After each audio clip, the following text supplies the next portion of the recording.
Akhir-akhir ini ada dai yang menyebutkan kiriman Al-Fatihah yang dibaca kepada si mayit akan sampai. Apakah ada pendapat ulama yang mengatakan demikian? Kalau ditanya tentang adakah pendapat ulama yang mengatakan demikian, ada. Kalau pertanyaannya itu jawabannya ada. Tapi pendapat kalau kita menghadapi perbedaan pendapat ya, maka pegang teguhlah sebuah ayat di dalam Al-Quran yang menjadi kaidah utama dalam kita beragama ya.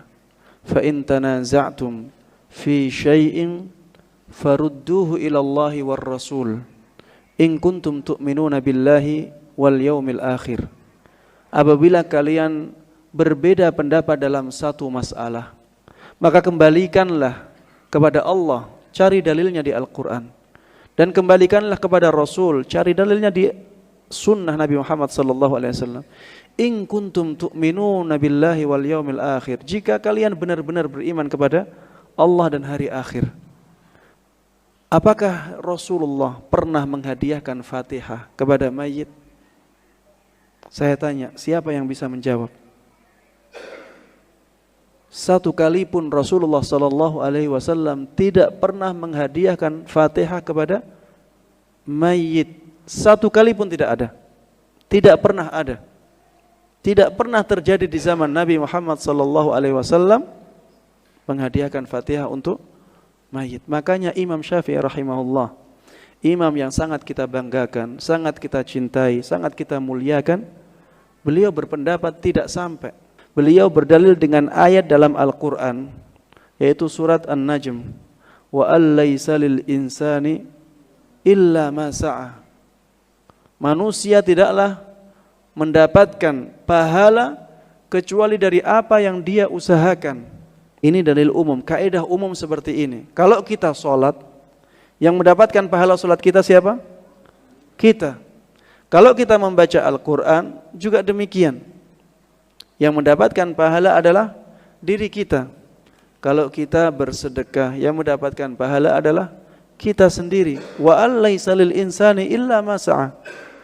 Seseorang tidaklah mendapatkan pahala kecuali dari hasil usahanya. Hal tujzaun illa ma kuntum ta'malun. Kalian tidaklah diberikan pahala kecuali dari apa yang telah kalian lakukan. Ini Allah Subhanahu wa taala yang mengatakan demikian. Oleh karenanya, kalau kita melihat ada perbedaan pendapat seperti ini, kembalikan kepada Al-Quran, kembalikan kepada sunnah Nabi Muhammad sallallahu alaihi wasallam, kembalikan kepada praktek beragamanya para sahabat. Apakah ada seorang sahabat yang menghadiahkan Al-Fatihah kepada mayit? Orang yang objektif akan demikian, karena agama Islam adalah agama yang sangat menjunjung tinggi bukti ilmiah, baik dalam masalah agama maupun dalam masalah dunia. Bukti ilmiah sangat dijunjung tinggi oleh Islam. Kita tidak boleh mengatakan sesuatu kecuali berdasarkan dengan dalil yang kuat. Kalau misalnya ada dua ulama berbeda pendapat, kita lihat dalilnya. Mana dalilnya yang lebih kuat, itu yang kita dahulukan. Yang lebih mudah dari itu adalah masalah ibadah. Dalam masalah ibadah, kita kembalikan praktek ibadah kita kepada zaman salaf, zaman sahabat Nabi Muhammad sallallahu alaihi wasallam. Di zaman itu kehidupan sudah lengkap ya, agama sudah lengkap. Al-yauma akmaltu lakum dinakum, bahkan di zaman Nabi agama sudah lengkap. Sudah dipraktekkan juga oleh para sahabat. Sudah ada kematian di zaman Nabi Muhammad sallallahu alaihi wasallam. Bahkan banyak dari kerabat beliau meninggal ketika beliau masih hidup. Apakah Rasulullah sallallahu alaihi wasallam pernah membacakan kepada kerabat-kerabatnya itu Al-Fatihah? Kalau tidak ada, kita ngikut siapa? Apakah setelah Rasulullah sallallahu alaihi wasallam wafat, para sahabatnya ada yang membaca Al-Fatihah untuk Rasulullah sallallahu alaihi wasallam? Kalau tidak ada, kita ikut siapa? Tidak usah dihadiahkan. Makanya tidak ada seorang sahabat pun yang menghadiahkan amalannya kepada Rasulullah sallallahu alaihi wasallam. kita mendoakan mayit. Mendoakan mayit adalah meminta kepada Allah Subhanahu wa taala agar mayit diberikan kebaikan-kebaikan. Meminta kepada Allah Subhanahu wa taala agar mayit tersebut mendapatkan kebaikan-kebaikan, ya. Mudah-mudahan Allah Subhanahu wa taala mengampuni dosa-dosanya. Mudah-mudahan Allah Subhanahu wa taala menerima semua amal baiknya.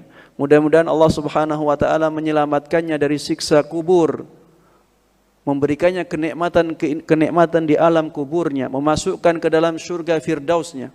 Ini adalah mendoakan, meminta kepada Allah agar mayit mendapatkan kebaikan-kebaikan, ya. Kalau Allah mengabulkan, maka mayit akan mendapatkan kebaikan tersebut. Maka seperti inilah sikap kita, ya, dalam menghadapi semua khilaf di antara para ulama, agar kita menjadi lebih baik, ya. Orang itu harus objektif, orang itu harus insaf. Mana dalilnya? Kalau ada, diterima dengan baik. Kalau tidak ada, jangan dibenar-benarkan. Jangan mencari pembenaran, jangan. Tapi jujurlah, hadapilah dengan jujur. Kita harus objektif agar kita benar-benar sesuai dengan tuntunan.